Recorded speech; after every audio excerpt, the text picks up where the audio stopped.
Irmãs queridas, irmãos queridos, eu vos saúdo em nome de nosso Senhor Jesus. Estamos hoje, nesta segunda-feira, trabalhando com o capítulo que nós vamos estudar agora, o capítulo número 13. Capítulo número 13 de O Evangelho segundo o Espiritismo, de Allan Kardec, quando nós vamos estudar a temática A Beneficência. Quero relembrar, embora os irmãos já saibam, mas é bom relembrar, que o capítulo 13 do Evangelho segundo o Espiritismo, a veneranda benfeitora Joana de Ângeles dividiu em 3 etapas, em 3 estudos. Na semana passada nós abordamos os infortúnios ocultos, quando ela trabalha mostrando a necessidade de nós abrirmos as nossas percepções, as nossas vibrações, para poder prescrutar na intimidade da alma do outro irmão ou da outra irmã as condições do seu coração, as suas sensibilidades, as suas carências, aquilo que está doendo na sua alma. É um trabalho lindo, porque os infortúnios outros, um choro, uma queda, uma ferida, nós observamos imediatamente. Nas grandes calamidades, como disse Allan Kardec, isso comove as pessoas, mas no dia a dia, a necessidade de nós aprendermos a identificar os infortúnios ocultos nas outras pessoas é muito importante. E nós já vimos isso a semana passada. Hoje nós vamos ver a segunda parte, a segunda etapa, quando ela vai falar sobre a beneficência, a arte de fazer o bem, bem feito. E na próxima semana, na próxima segunda-feira, ela fala sobre a piedade. É a parte mais linda. Eu adoro esse capítulo, é meu capítulo favorito, é o capítulo 13, e para a semana a piedade vai fechar com luz maravilhosa de ouro esse trabalho do capítulo de número 13 sobre a piedade. A forma de nós procurarmos internalizarmos, colocarmos no lugar do outro, sintonizarmos com o que ele está passando, para poder ver quanto de bem ele gostaria de receber, e nós gostaríamos se estivéssemos no lugar dele. Mas vamos deixar sem adiantar nada para a próxima semana. Então hoje o título é A Beneficência. E vamos começar então com este livro aqui, este livro que foi lançado neste mês, e nós já adquirimos aqui, é de Sandra Borba Pereira, Perguntas que Jesus nos fez. Ela selecionou 20 perguntas em que ela estuda, reflete a forma pedagógica como Jesus ensinava a todos que o seguiam, especialmente os seus apóstolos. E aqui, na página 32, me chamou a atenção de todo o livro que eu li, de todas as perguntas que Jesus fez, analisadas, olha, com proficiência por ela, com uma capacidade muito elevada dos conhecimentos que ela já tem na área da pedagogia, que me vislumbrou esse livro. Mas uma pergunta de Jesus me chamou a atenção e tocou o meu coração.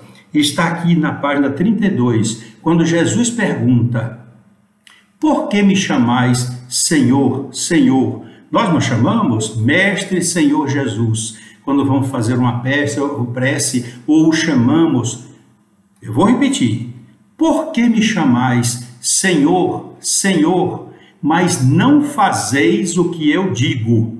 Lucas capítulo 6, versículo 46. Por que vocês me chamam Senhor, Senhor, mas vocês não fazem o que eu digo, o que eu oriento, o que eu recomendo?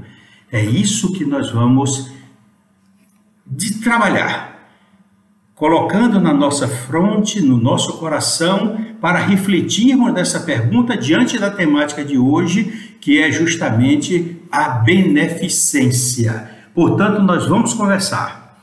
Capítulo 13, Evangelho segundo o Espiritismo, item 1, que tem o título Fazer o Bem Sem Ostentação. Mateus, capítulo 6, versículos 1 a 4. Tende cuidado em não praticar as boas obras diante dos homens, para serem vistas, pois do contrário não recebereis recompensa de vosso Pai que está nos céus. Assim, quando derdes esmola, Não trombeteeis. Ela usa um verbo derivado da palavra trombeta, fazer zoada, alardear. Não trombeteeis como fazem os hipócritas nas sinagogas e nas ruas para serem louvados pelos homens. Digo-vos em verdade que eles já receberam a sua recompensa. Já foram vistos, claro, já foram olhados, já foram endeusados ali. E ele continua, Jesus, quando derdes esmola, não saiba a vossa mão esquerda o que faz a vossa mão direita, a fim de que a esmola fique em segredo, e vosso Pai, que vê o que se passa em segredo, vos recompensará. Vamos agora, meus queridos irmãos, no Evangelho segundo o Espiritismo, capítulo 13, item 3, que é aqui um item muito grande da autoria do nosso irmão Allan Kardec, quando ele esclarece essa parte que foi lida do Evangelho de Mateus. Em fazer o bem sem ostentação, existe grande mérito. Ainda mais meritório é ocultar a mão que dá, e constitui marca incontestável de grande superioridade moral, porquanto para encarar as coisas de mais alto do que faz o vulgo, necessário se torna abstrair da vida presente e identificar-se com a vida futura. Coisa linda esse comentário, viu? Numa palavra, Allan Kardec continua, numa palavra, colocar-se acima da humanidade para renunciar à satisfação que advém do testemunho dos homens e esperar a aprovação de Deus. Viram que conselho maravilhoso? Mas ele continua aqui. A beneficência praticada sem ostentação tem duplo mérito. Além de ser caridade material, é caridade moral, visto que resguarda a suscetibilidade do beneficiado, faz-lhe aceitar o benefício, sem que seu amor próprio se ressinta, salvaguardando-lhe a dignidade de ser humano. Olha que conselhos maravilhosos. E continua, a verdadeira caridade é delicada e engenhosa no dissimular o benefício, no evitar até as simples aparências capazes de melindrar, dado que todo atrito moral aumenta o sofrimento que se origina da necessidade. Viram como é? Por isso que os nossos irmãos que trabalham no Recanto de Potira, seja na entrevista, seja nas visitas domiciliares que realizam para fazer a pesquisa social, na entrega das feiras, dos enxovais, eles fazem com sorriso, com carinho, com delicadeza, como vocês vão ver daqui a pouco, que está aqui no livro, porque foi recomendado pela espiritualidade que todos seguissem essas instruções da beneficência. Vejamos aqui, capítulo 13, item 9. Vamos ver aqui, capítulo 13, item 9. Está aqui. Auxiliai os infelizes, o melhor que puderdes. Dai, para que Deus um dia vos retribua o bem que houverdes feito, para que tenhais, ao sairdes do vosso invólucro terreno, um cortejo de espíritos agradecidos a receber-nos no limiar de um mundo mais ditoso. Vocês estão vendo como a caridade deve ser muito discreta? Se pudesseis saber da alegria que experimentei ao encontrar no além aqueles a quem na minha última existência me fora dado servir. Quanta alegria ela não teve. E foi encontrar, você foi recebida. Aí vocês vão ver, mas quem é? Calma que vocês vão saber quem é que vai assinar, subscrever essa mensagem. E ela continua, amai, portanto, o vosso próximo. Amai-o como a vós mesmos, pois já sabeis agora que repelindo um desgraçado, quer dizer, rejeitando um desgraçado, estareis talvez afastando de vós um irmão, um pai, um amigo vosso de outras reencarnações. Se assim for, de que desespero não vos sentireis presa ao reconhecê-lo no mundo dos espíritos? Vocês podem imaginar se nós recusamos às vezes, enxotamos, não tenho miúdo agora não tenho nada não, quando podia pelo menos dar uma palavra de conforto, uma atenção, um bom dia, boa tarde, parar um minuto, menos do que um minuto, para às vezes repelir um desgraçado, ser mais, não tenho miúdo não.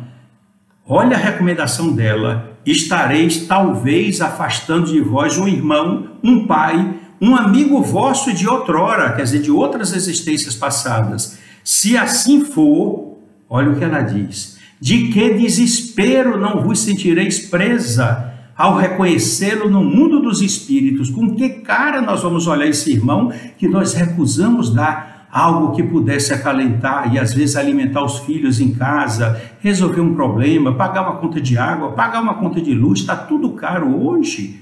E a surpresa será bem desagradável quando nós reencontrarmos essa pessoa no mundo espiritual, talvez a nos receber ou se identificando, nós vamos passar uma vergonha muito grande. Por isso, meus queridos irmãos, que ela continua, desejo compreendais bem o que seja caridade moral, que todos podem praticar, que nada custa materialmente falando, porém que é mais difícil de ser exercida. A caridade moral consiste em se suportarem umas às outras, as criaturas, e é o que menos vocês fazem nesse mundo inferior, onde vos achais por agora encarnados. Olha que ponto, se suportar umas às outras, e isso é o que nós menos fazemos aqui neste mundo inferior em que nos achamos encarnados. E ela continua. Grande mérito existe, meus queridos irmãos, minhas queridas irmãs, crede-me, ou seja, acredite em mim, em um homem saber calar-se, deixando fale outro mais tolo do que ele. É um gênero de caridade e isso ela ressalta, saber ser surdo quando uma palavra zombeteira se escapa de uma boca habituada a escarnecer, a xingar, a humilhar as outras pessoas. Não ver o sorriso de desdém com que vos recebem pessoas que muitas vezes, erradamente, se supõem acima de vós, quando na vida espírita, a única, real, verdadeira, estão eles, não raro, muito abaixo de nós. Que conselhos maravilhosos de vivência espiritual! Constitui merecimento, não do ponto de vista da humildade, mas do ponto de vista da caridade, porquanto não dar atenção ao mau proceder de alguém é caridade moral. Meus irmãos, que informação dessa irmã maravilhosa. Tende, porém, ela conclui, cuidado principalmente em não tratar com desprezo o vosso semelhante. E ela diz aqui, olha que coisa que toca o nosso coração. Encontrei aqui, quer dizer, no plano espiritual, um dos pobres da terra, a quem, por felicidade, eu pudera auxiliar muitas vezes, e ao qual, a meu turno, eu tenho agora de implorar auxílio.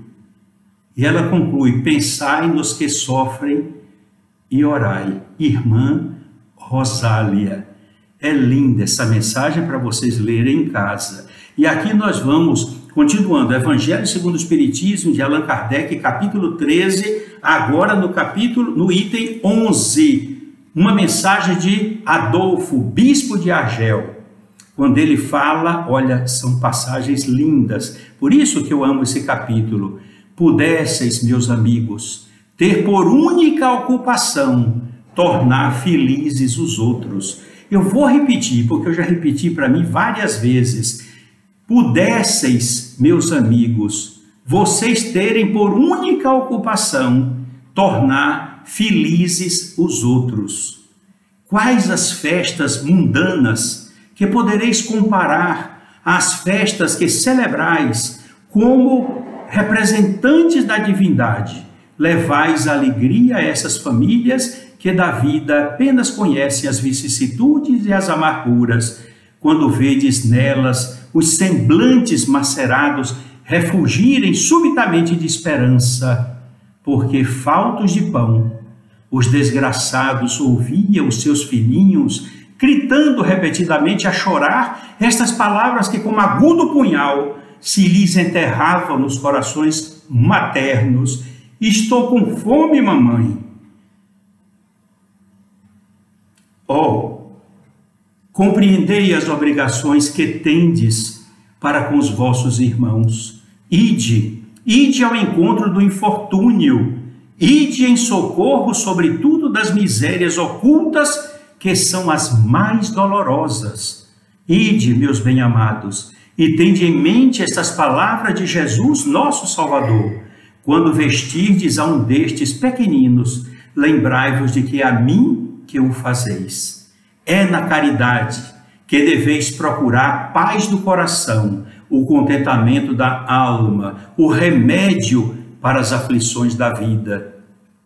Quanto bem a fazer, meus irmãos! Oh, não vos queixeis, não se queixem, ao contrário, agradeçam a Deus e prodigalizai a mancheias, distribuam com fartura a vossa simpatia, o vosso amor, o vosso dinheiro que tiverdes por todos aqueles que, deserdado dos bens deste mundo, enlanguecem na dor e no isolamento. Colhereis nesse mundo bem doces alegrias, e mais tarde, só Deus o sabe, o quanto ele ofertará aos seus corações. Adolfo, bispo de Argel. É emocionante, meus queridos irmãos, principalmente quando eu leio esse capítulo e me lembro daquela pergunta de Jesus: por que você me chama Senhor, Senhor, e não realizam aquilo que eu peço? E ele está pedindo, por intermédio desses espíritos que trabalharam na qualificação, foram chamados para isso.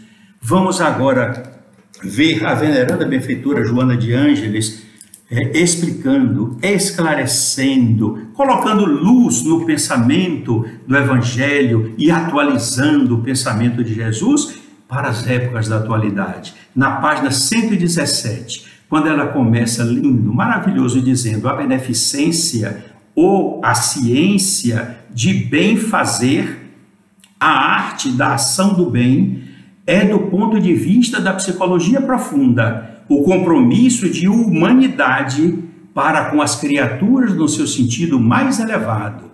E ela esclarece: ciência de bem fazer é fazer com amor. A ação do bem com letra maiúscula é a ação do amor. E ela continua: a beneficência é um movimento que parte da emoção, buscando rehumanizar, quer dizer, tornar humano aquele que perdeu o contato com a sua origem espiritual. Portanto, é preciso rehumanizar esse irmão que está sofrendo, que tem necessidade, porque ele perdeu o contato com a sua origem espiritual, havendo desfeito o vínculo com as heranças parafísicas, além das físicas, da sua realidade inicial de espírito criado por Deus. Na página 118, a veneranda benfeitora Joana de Ângeles conduz: Jesus, que prescrutava o âmago do ser de cada pessoa com a visão penetrante do amor, cuidou sempre de ensinar a autoiluminação para diluir toda a sombra da ignorância em que se encontra mergulhado o indivíduo nessa fase do seu cometimento evolutivo.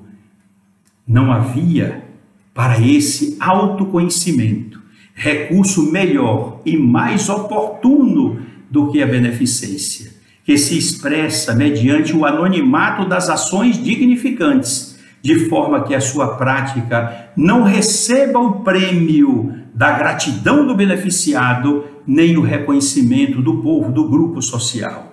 Viram que observações muito interessantes? Na página 119, ela continua: sintonizar com a beneficência real é contribuir com o pão para o esfaimado, aquele que está com fome, ou o medicamento para o doente, o enfermo, sobretudo, porém, mediante a forma da gentileza, da afabilidade, da doçura no trato, a compaixão em relação ao seu próximo, por meio da educação, do conforto moral aos padecentes, do esclarecimento libertador a todos que ignoram as verdades morais e espirituais da vida. Viram que conselhos lindos, meus queridos irmãos, para nos tirar do comodismo, para podermos sair e abrir os nossos olhos, porque nós estamos às vezes até dentro dos nossos lares com esses sofredores necessitados, fome de amor, sede de ternura, que estão lá dentro de nosso lado, os vizinhos, colegas, companheiros de trabalho e assim por diante. E aí ela fala, Jesus viveu a beneficência total, apresentando sua vida como um arquipélago de luz, libertadora da estupidez e do desconhecimento dos valores existenciais, de forma que Jesus socorria as necessidades visíveis e aquelas não percebidas exteriormente, os infortúnios ocultos, porque mais significativas da alma, atendendo ao que se lhe solicitava, ao que pediam a ele, mas principalmente ao que não era sentido, no entanto, de relevante importância para a felicidade do doente, do paciente, que só ele detectava. Vocês viram quanta coisa linda nós estamos aprendendo nessa passagem de hoje. Na página 121, ela diz: tenha cuidado em não praticar as boas obras diante dos homens, ocultando com sabedoria, na naturalidade, os momentos de beneficência e de amor que sejam ofertados em relação a quem sofre. Vocês viram que recomendação linda, maravilhosa. E aqui, meus queridos irmãos, para completar, depois de tantas essas coisas lindas que nós ouvimos, e tocou o meu e tocou os seus corações, as perguntas que Jesus nos fez. Sandra Borba Pereira, de lá de Natal, no Rio Grande do Norte. E Jesus pergunta: por que vocês me chamam Senhor, Senhor, mas não fazem o que eu digo? Isso está em Lucas, no capítulo 6, versículo 46. Eu repito sempre essa frase que está aqui. De todas as frases que ela comenta, essa me tocou mais o coração. Por que vocês me chamam Senhor Jesus, mas não fazem o que eu digo? Porque o servo sempre faz a vontade do seu Senhor, sempre executa o que ele deseja. E nós somos os seus servos, os seus discípulos, procuramos ser seus apóstolos, seus seguidores, seguir nas suas pegadas. Ele é o nosso modelo e o nosso guia. Mas eu quero que vocês pensem nisso esta semana que começa hoje.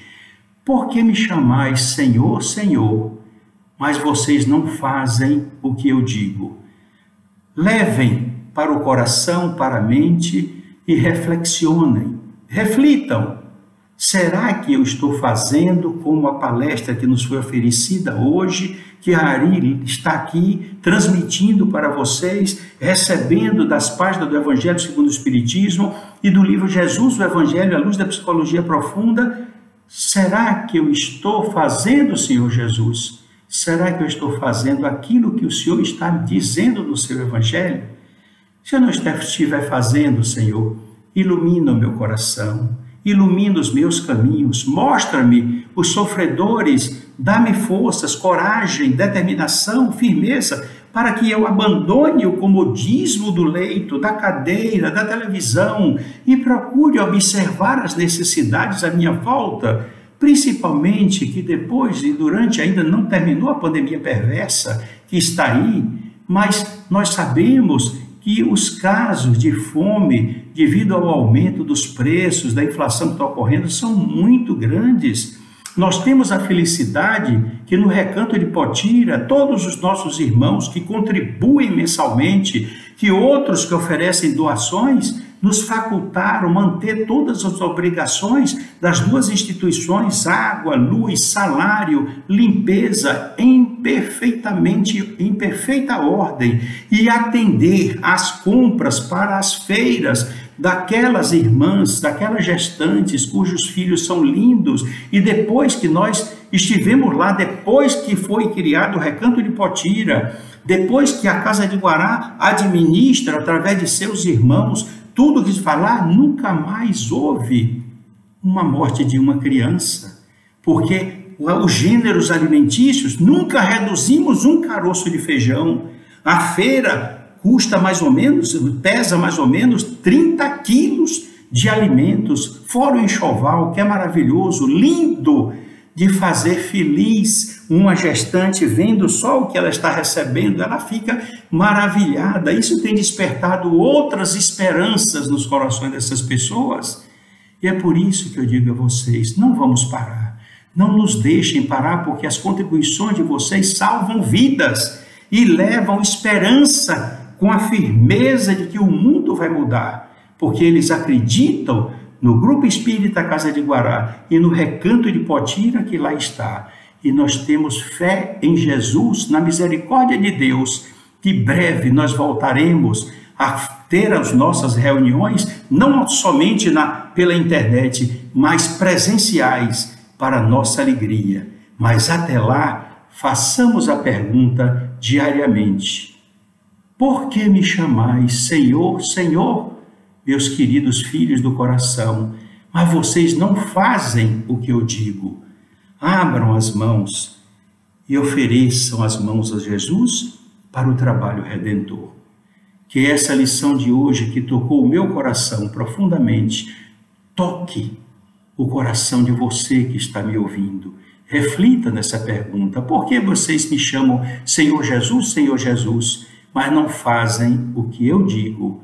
Revejam a palestra, vejam as orientações da veneranda benfeitora Joana, vejam a mensagem da irmã Rosália, vejam a mensagem do bispo de Argel, vejam as próprias considerações de Allan Kardec, e nós vamos ter uma outra posição da nossa vida. Nós vamos nos sentir felizes, praticando o bem, praticando a caridade, enxugando lágrimas, levantando os caídos, e Jesus cuidará de nós, iluminando o nosso coração, os nossos caminhos, para que não nos desviemos do trabalho do bem e do amor do próximo. Que Jesus permaneça em nossos corações, nas nossas mentes e nas nossas ações, hoje, amanhã e para sempre. Fiquem com Ele no coração. Deus os abençoe. Que assim seja.